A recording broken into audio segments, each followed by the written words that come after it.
For me, as a person who worked with children who experience eating disorders, and many of these eating disorders were disabling, like, people needed to be inpatient for it. I've had children who would say that, like, they didn't want to swallow their saliva because there was too much of a fear of gaining calories. So this puts a person into an inpatient situation where there is not much else that can be done, just trying to make sure the person stays alive. Okay.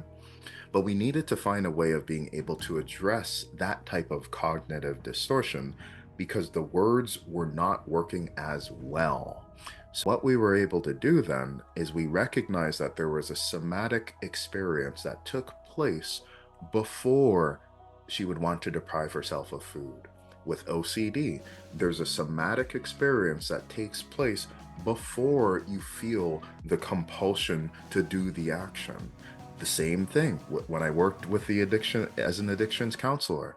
There's a somatic experience that happens before you go to the bar or before you decide to use. If we're able to do something at that moment to make it so that that feeling doesn't feel the same way, the brain needs to predict something different. Typically, that feeling predicts that this will happen. But what happens if there's birds? What happens if there's beaches? What happens if there's joy all of a sudden?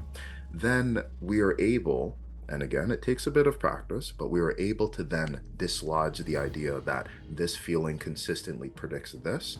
And that's where maybe some of the free will starts to come up.